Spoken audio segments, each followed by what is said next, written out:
for me, dance for me, dance for me, oh, oh. I never seen anybody do the things you do before. They say, dance for me, dance for me, dance for me, oh, oh. Bonjour à toutes et à tous, bienvenue dans Vous êtes formidables. Ce matin, on vous propose une émission spéciale autour d'Octobre Rose, le mois dédié à la prévention et à la lutte contre le cancer du sein. Partout en France, ils sont des milliers à se mobiliser, tour d'horizon, des initiatives formidables dans notre région.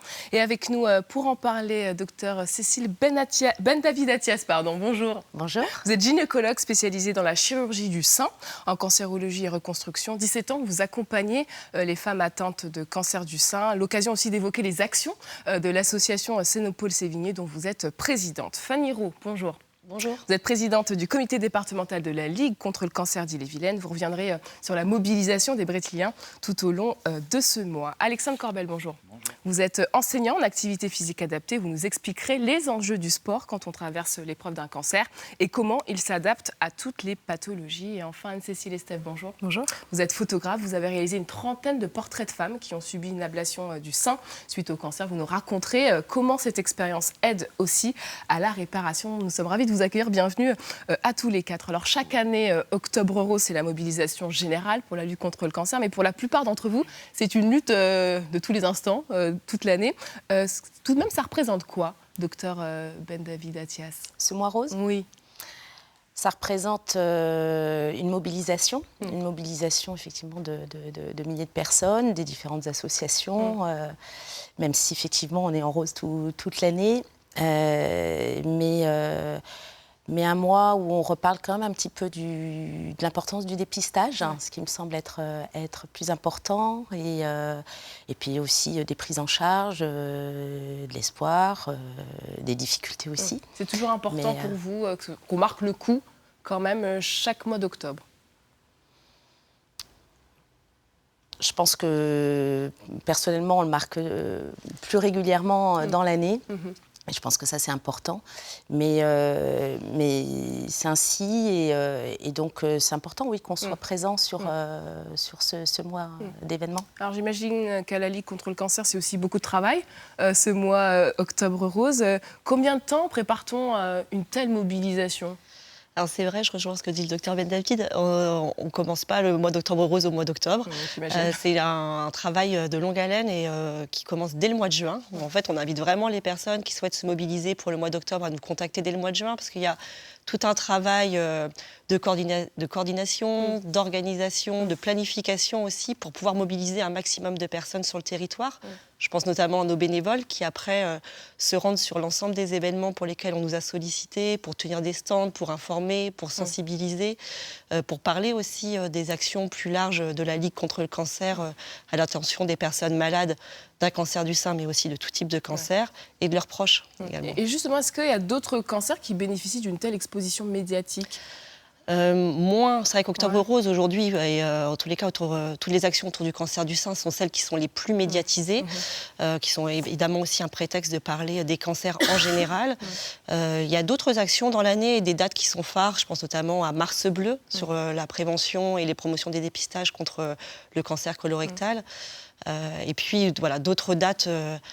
On vient de quitter Septembre Or pour la lutte contre les cancers pédiatriques. Voilà, il y a des dates marquantes comme ça qui peuvent rythmer toute l'année, en effet. Aujourd'hui, docteur, on parle de combien de femmes qui sont concernées par le cancer du sein, que ce soit en France ou en Bretagne, si vous avez des chiffres? Alors aujourd'hui, sur le plan national, c'est à peu près 58 000 nouvelles femmes qui sont atteintes d'un cancer du sein. C'est un chiffre qui est plus stable depuis quelques années, probablement lié aussi au dépistage. Ce qu'il faut aussi peut-être retenir, c'est que le taux, par contre, on arrive à soigner quand même de plus en plus de femmes. Grâce à l'apologie des traitements qui sont sans cesse en évolution, et puis encore une fois du dépistage qui permet de prendre en charge plus précocement les... Le docteur le disait tout à l'heure, l'objectif principal d'Octobre Rose, c'est la prévention, le dépistage. Comment vous faites passer ce message tout au long de ce mois? Ça passe par quoi? Ça passe par une formation, en effet, de nos bénévoles en interne, soit par les salariés, ou soit aussi en faisant venir un médecin, notamment du CRCDC, qui vient former les bénévoles aux messages de prévention à dédier tout au long du mois. Et puis après, à nouveau, c'est vraiment tout ce travail de maillage territorial avec les mairies, avec les associations du territoire, et qui nous permet de nous déployer au plus près, je dirais, des personnes qui sont plus éloignées des systèmes de santé. Parce que finalement, les femmes qui ont un suivi régulier sont assez sensibilisées. Donc l'idée, c'est d'aller vraiment toucher les personnes qui sont un peu plus éloignées et d'aller, en effet, sur les petits villages, les petites communes, comme les grandes villes également, quoi. Ça veut dire qu'en octobre, les femmes se dépistent plus que le reste de l'année ou pas? Alors ça, j'ai envie de me tourner vers le docteur, je dirais non. Après, alors, il y a le dépistage radiologique et puis il y a l'autopalpation, dont on parle aussi de plus en plus et qu'on essaye aussi de sensibiliser les femmes à ça. Alors, le dépistage radiologique, après, c'est la difficulté des fois de prendre les rendez-vous. Faut pas se le cacher. Donc, je suis pas sûre qu'en octobre, c'est déjà plein depuis 6 mois. L'autopalpation, par contre, effectivement, et les jeunes, parce qu'en fait, le dépistage touche les femmes de 50 à 74 ans. Mais il y a malheureusement des femmes beaucoup plus jeunes, qui sont atteintes d'un cancer du sein. Et du coup, c'est souvent dépisté à l'autopalpation. Donc, on essaye de plus en plus de sensibiliser. En tout cas, comme partout en France, les Bretons et les Bretonnes se mobilisent. Illustration à Ploumagoire, dans les Côtes-d'Armor, où une marche était organisée. On regarde. La vie en rose version Zumba, elles sont 5500 prêtes à courir ou marcher pour la bonne cause, comme si toute la population de Ploumagoire était réunie sur la place du village. Entre 2 séances d'échauffement en musique, des femmes viennent également témoigner à la tribune. Laurence était là pour la première édition en 2013. À l'époque, elle venait d'apprendre qu'elle souffrait d'un cancer aux 2 seins. C'était hyper dur pour moi de venir, c'était même douloureux parce que je voyais toutes ces femmes en rose et j'étais pas sûre de m'en sortir. Donc c'était douloureux. Aujourd'hui, je suis pleine de vie. Je dis pas que je m'en suis sortie parce que je suis encore très très suivie. Mais c'est un plaisir d'être là aujourd'hui. C'est hyper différent d'il y a 10 ans. L'espoir, c'est le maître mot de ce rassemblement. Qu'importe le chronomètre, l'essentiel, c'est de participer. Pour être avec toutes les femmes qui se battent en ce moment et on est avec elles. Voilà, on va aussi montrer, nous, ce qu'on peut faire. On est solidaires. Voilà, c'est parti. Allez, bonne course et bonne marche, mesdames. Un retour sous le soleil après 2 ans d'absence pour cause de crise sanitaire. Mais les bénévoles n'étaient pas restés inactifs pour venir en aide à la lutte contre le cancer. En 2020, nous avons remis 40 000 € au total. En 2021, toujours avec cette crise sanitaire, nous avons remis 30 000 € à la Ligue. Et cette année, on va faire un record puisqu'on va remettre plus de 50 000 € à la Ligue. Donc on peut être que fiers. Merci à toutes ces femmes qui du coup se rassemblent aujourd'hui. Toutes générations confondues, comme ces sœurs jumelles venues courir avec leur mère. Moi, j'étais là pour venir aider les femmes qui ont un cancer du sein. En leur donnant de l'argent, ça se trouve, elles auront plus de chances pour vivre. Rendez-vous est déjà pris pour l'année prochaine et qui sait, pour battre un nouveau record de dons. Voilà pour cette initiative costarmoricaine. Je crois qu'il y avait aussi une opération Zumba en Ille-et-Vilaine. Je crois que ce week-end était très sportif avec de la Zumba, du yoga et plusieurs courses et marches aussi sur 6 communes d'Ille-et-Vilaine. Au total, c'est combien d'événements qui sont organisés en Ille-et-Vilaine Je dirais qu'on a entre 50 et 60 événements sur le territoire. Et alors, à la fois des actions comme ça de mobilisation, de sensibilisation, et puis aussi des actions de collecte de dons aussi sur cette période qui sont vraiment mobilisées par des initiatives associatives aussi qui reversent à la Ligue après les bénéfices de leurs actions. Alors aujourd'hui, cette sensibilisation, elle prend plusieurs formes. Docteur Ben David Atiès, avec l'association Cénopole Sémilly, dont vous êtes présidente, vous proposez carrément un défilé ce 19 octobre. Tout à fait, oui. On a eu cette initiative qui est venue à travers des échanges, une rencontre. Et en fait, c'était aussi dans l'idée, au sein de l'association, on est un groupe de femmes intervenantes, motivées et vraiment investies dans l'accompagnement des femmes qui ont un cancer du sein, que ce soit au moment de l'annonce, pendant leur traitement ou au décours, et enfin, surtout en fonction de leur temporalité. Et on est toutes formées à l'éducation thérapeutique patient. Et ce défilé, en fait, était aussi l'occasion d'accompagner un groupe de femmes. Donc, elles sont 10 femmes. Ouais. À travers plusieurs ateliers d'éducation thérapeutique sur l'image corporelle, la confiance en soi, l'assertivité. Et le défilé mercredi soir va être pour elles effectivement un aboutissement et l'occasion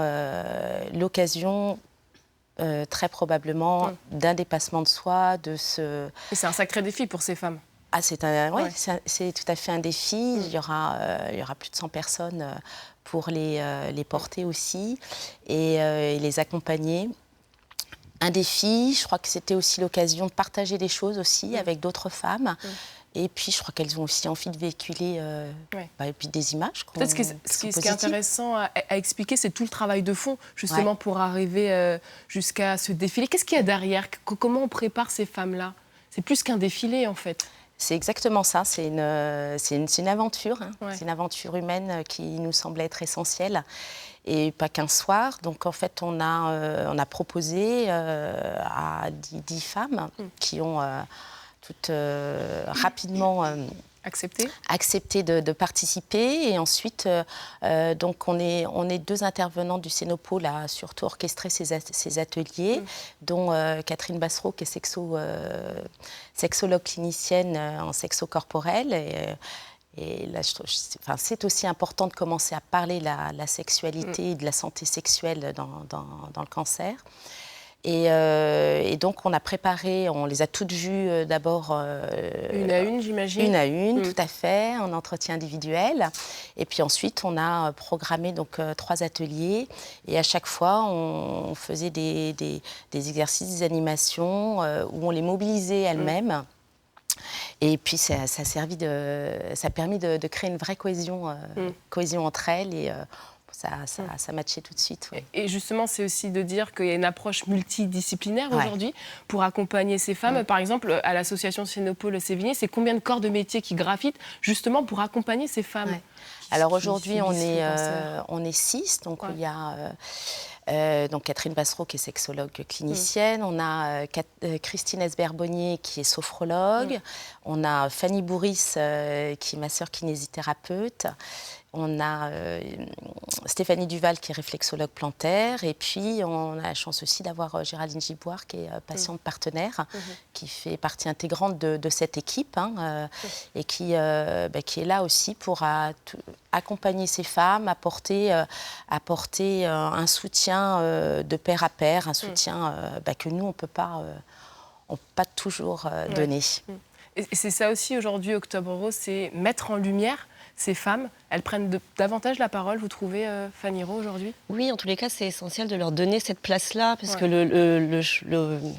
le regard de la société pourra changer sur cette maladie en donnant la parole aux patientes, qui sont les meilleures ambassadrices en fait, pour parler de l'évolution des parcours aussi, des réussites thérapeutiques, et puis de cette place dans la société qui est parfois compliquée à trouver ou à retrouver, notamment dans cette temporalité de reprise d'une activité professionnelle après un arrêt longue maladie.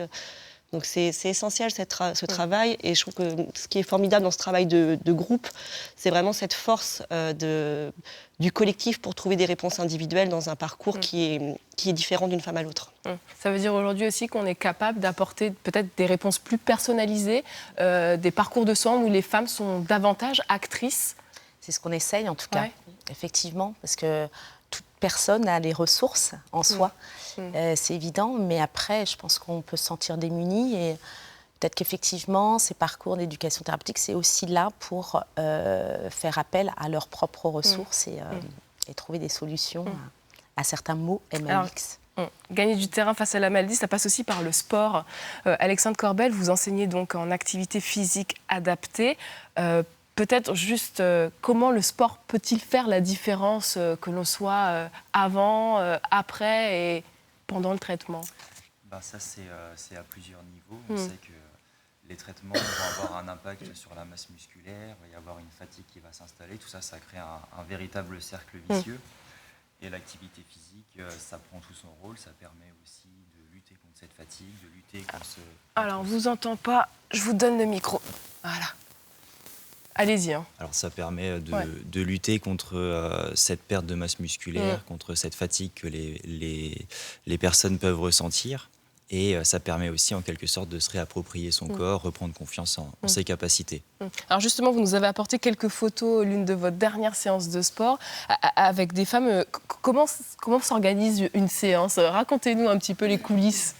Alors, dans une séance, on a plusieurs moments. On a l'échauffement, on a les différents exercices spécifiques en fonction des besoins de chacun, du travail de mobilisation au niveau des membres supérieurs. Voilà, on a du travail de renforcement aussi des membres inférieurs, des exercices qui vont plutôt faire travailler la fonction cardio-respiratoire. C'est vraiment assez varié et essayer de répondre aux besoins de chacun du mieux possible. Ce que vous dites aussi, c'est qu'en fonction de chaque pathologie, on peut toujours s'adapter, toujours trouver des exercices qui vont aider.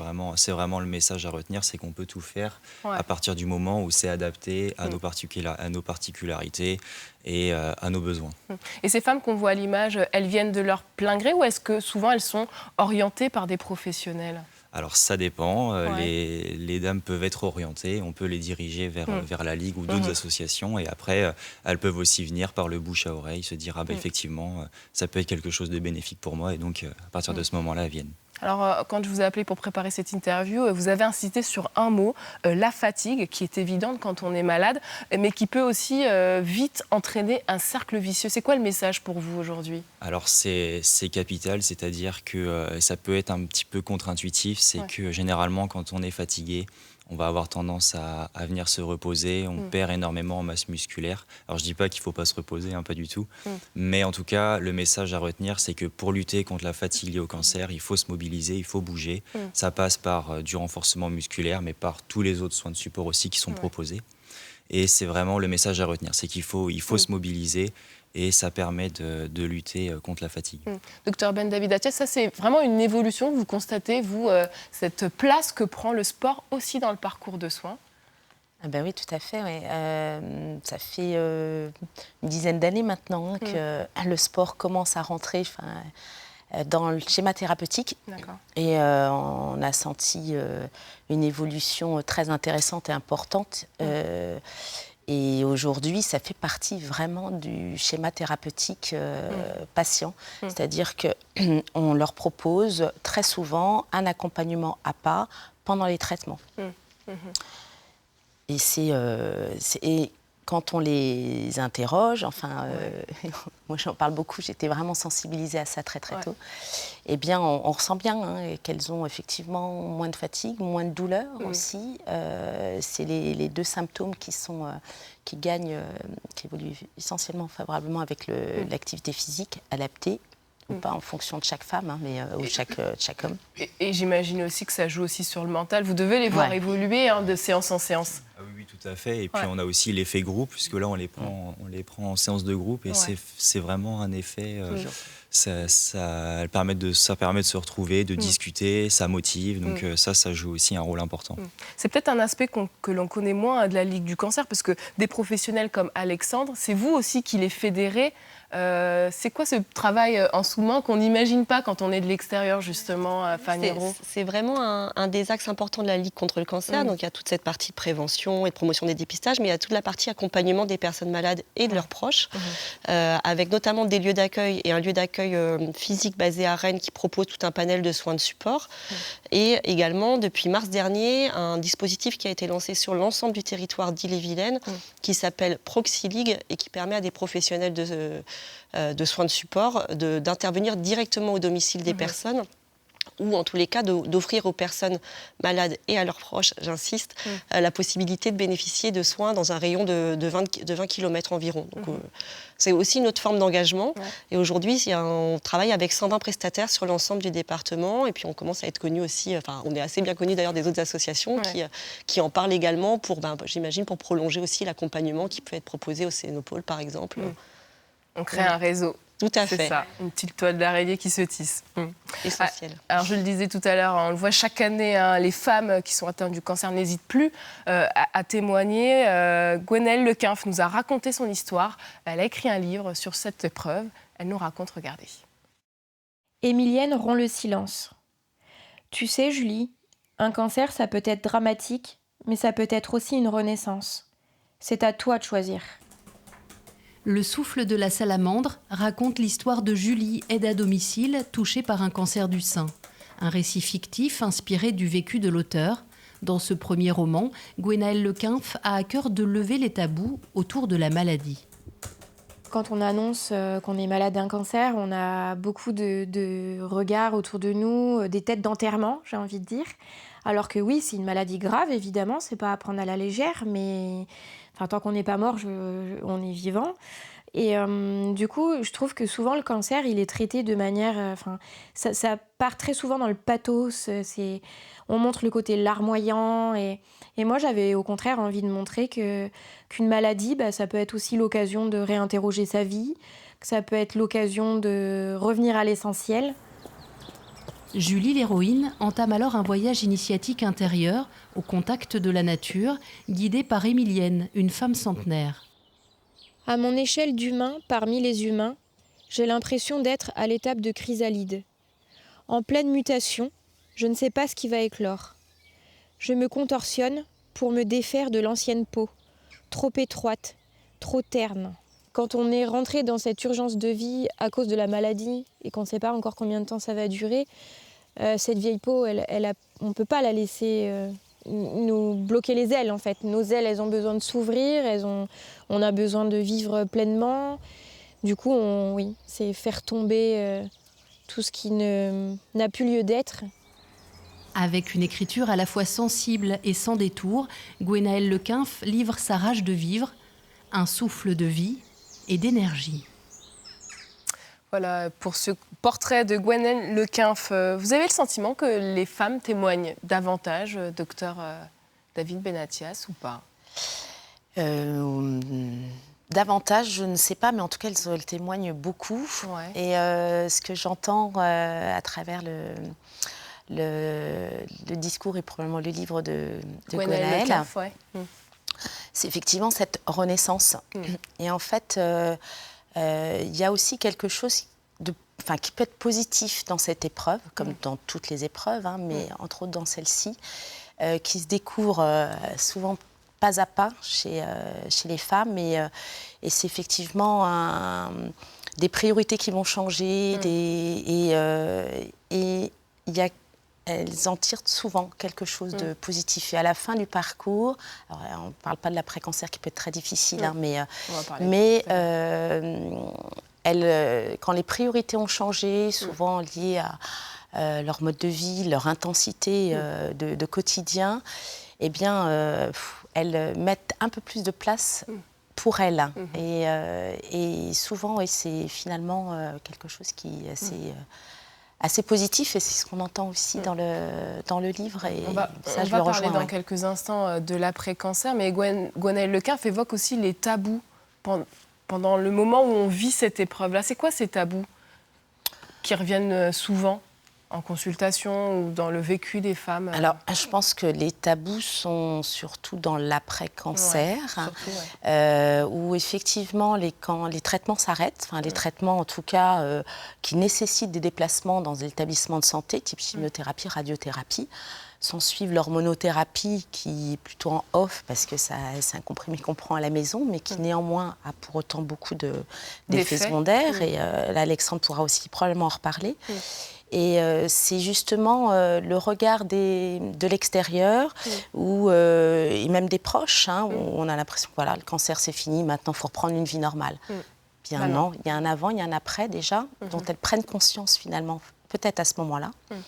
Et puis, il reste des difficultés, des difficultés de fatigue, de douleur, de concentration, de confiance en soi.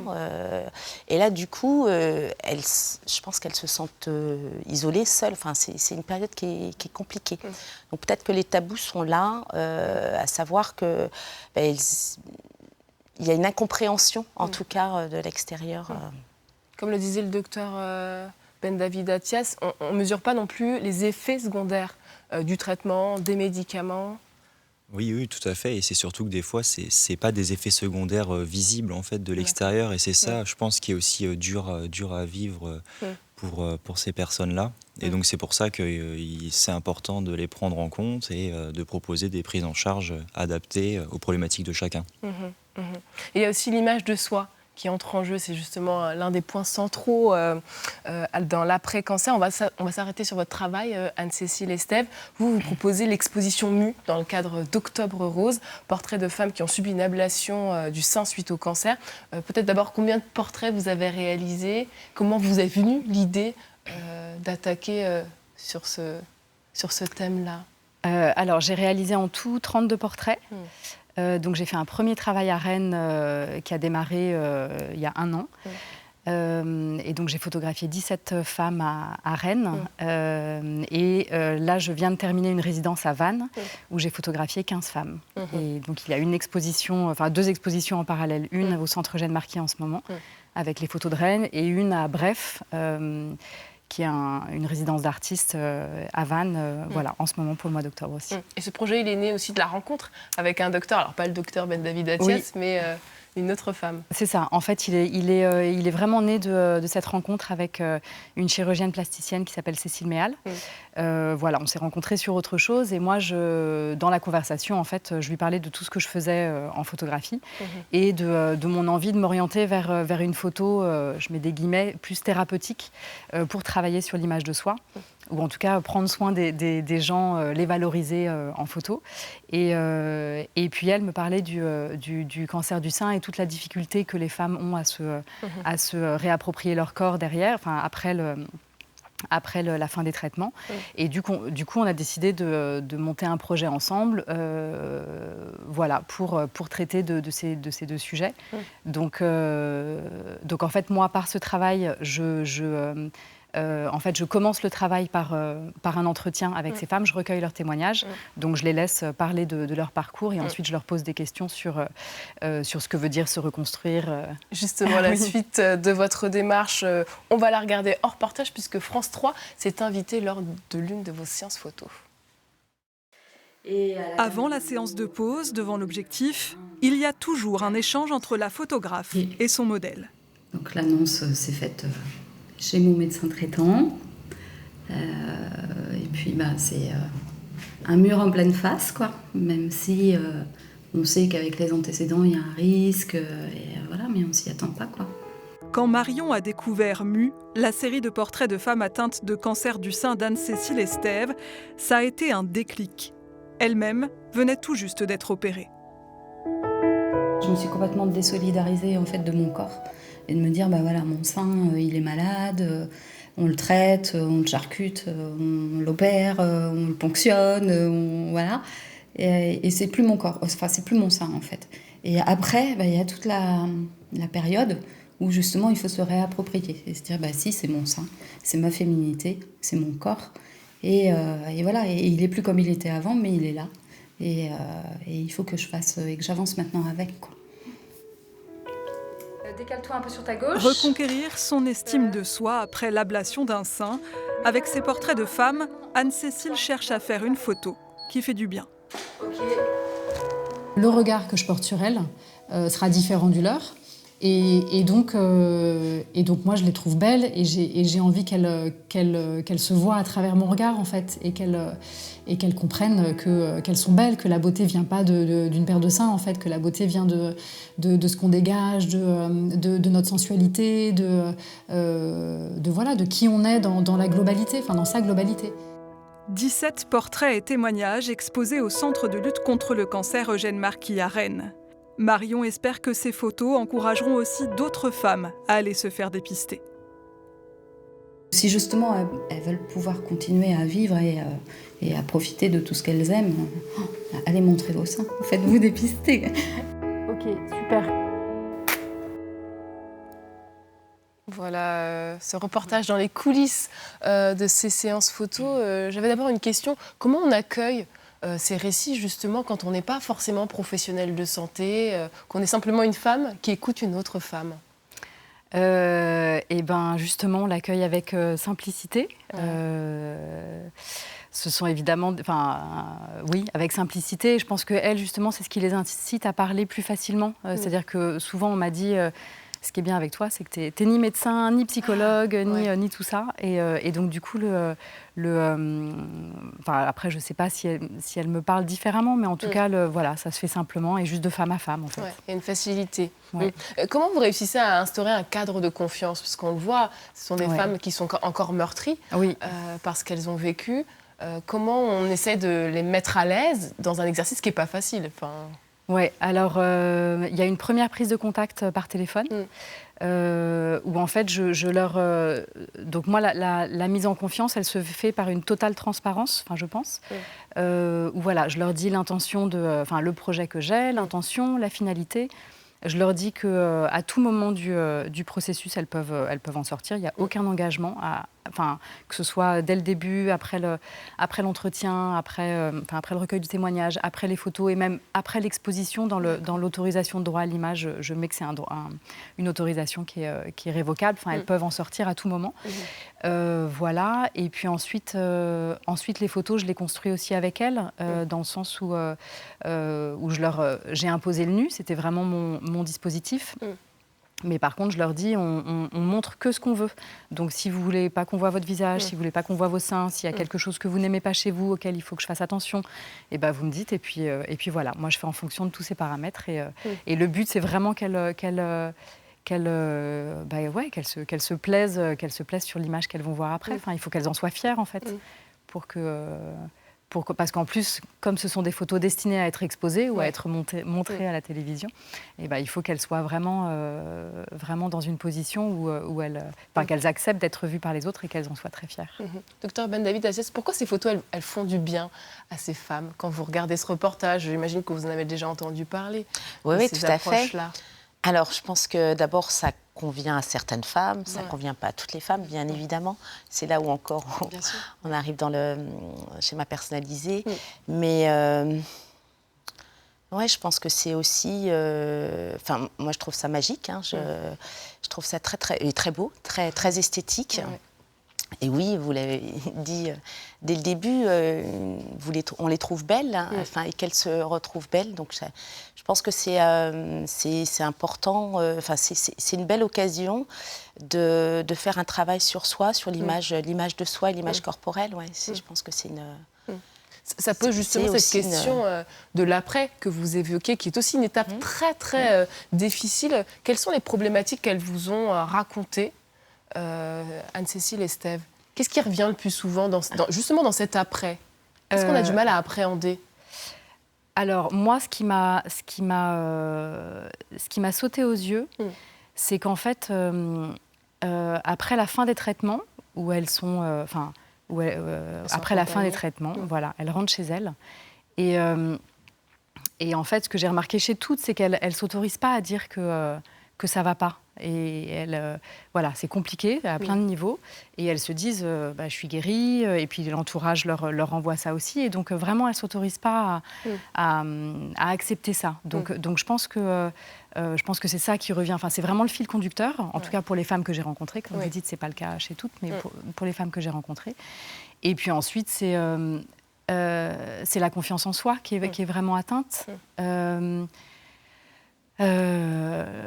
Donc, qui dit confiance en soi, dit rapport aux autres, à la sexualité, et puis, quand on est mal dans son corps, on n'est pas bien, et donc on n'est pas bien avec l'extérieur aussi.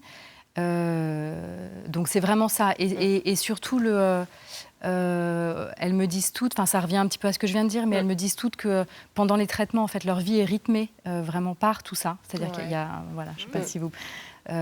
Donc c'est rythmé par ça, et d'un coup il n'y a plus rien, et alors là c'est le vide intersidéral. Et ça revient beaucoup. Ouais. Justement, sur cette question de l'après, comment vous, par exemple, à l'association Cénopole Sévigny, on accompagne ces femmes? Parce qu'en fait, on a l'impression que souvent, c'est guéri, donc c'est fini. Mais en fait, il y a encore beaucoup de souffrance. Donc nous, on propose aussi des ateliers d'échange. Régulièrement avec différentes thématiques ou juste du papotage entre elles. Donc c'est des petits groupes et on essaye d'en faire régulièrement et du coup on essaye de les solliciter des fois quand on en ressent le besoin et puis où elles viennent spontanément. Et c'est encore ces échanges de père à père, de femme à femme, où elles se rendent compte que en fait c'est normal ce qu'elles ressentent et ça c'est essentiel. Ouais. Ça, c'est quelque chose qu'il faudrait davantage expliquer, notamment pendant Octobre Rose, que l'après, c'est aussi difficile et qu'il y a aussi l'écoute à avoir, tout un chacun, qu'on soit proche, conjoint. Oui, on peut aussi, bien évidemment, à travers le défilé. Le défilé va être l'occasion aussi d'évoquer ça. Je reviens sur le mot « autoriser » parce qu'il est très bon. Il est s'autoriser à dire les choses. Et alors, je pense que c'est peut-être féminin particulièrement. Mais j'ai envie de dire aussi, c'est peut-être à nous aussi, professionnels de santé, d'ouvrir plus de portes et qu'elles s'autorisent déjà à parler de leurs difficultés de l'après et de leurs douleurs, de tous les effets secondaires qu'elles peuvent ressentir aux professionnels de santé, parce que non, c'est pas fini et qu'il peut y en avoir. Et déjà, c'est encore une fois, c'est s'autoriser à. À l'association, on propose plusieurs soins de support, comme dans plein de lieux. On n'impose pas, mais déjà d'ouvrir une porte, leur ouvrir la porte et qu'elles s'autorisent à. Pour nous, c'est essentiel, en fait. Et justement, si vous vouliez insister aussi sur la sexualité, c'est aussi encore un tabou dont on ne s'empare pas assez. C'est quoi les enjeux sur cette question ? Alors, en fait, il y a un retentissement forcément de cette pathologie, quelle qu'elle soit, sur la sexualité, parce qu'il y a la fatigue, parce qu'il y a les autres effets secondaires, parce qu'il y a la perte de la confiance en soi, de l'image corporelle. Il y a la difficulté, du corps aussi, on avec revient aussi. En fait, voilà. Et puis il y a le conjoint aussi, qui c'est difficile aussi pour lui de trouver sa place à travers ça.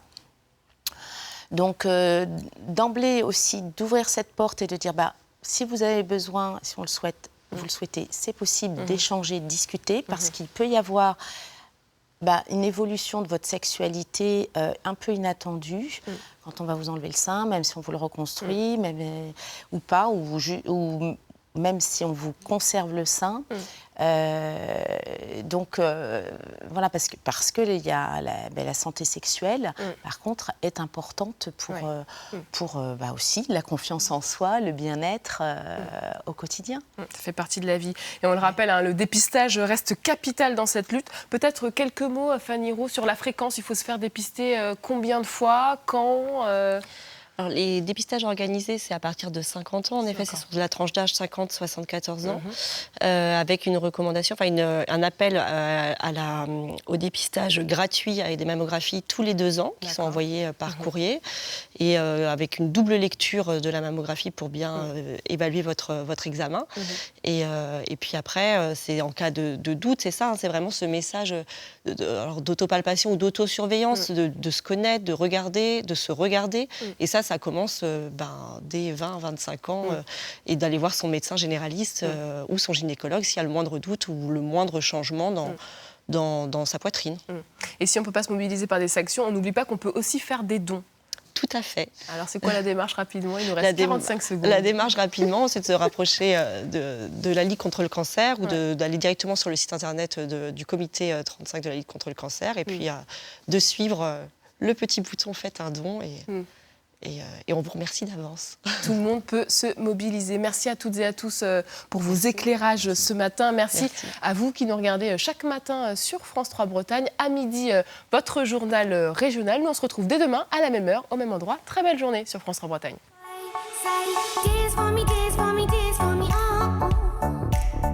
I never seen anybody do the things you do before.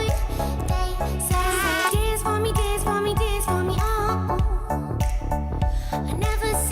anybody do the things you do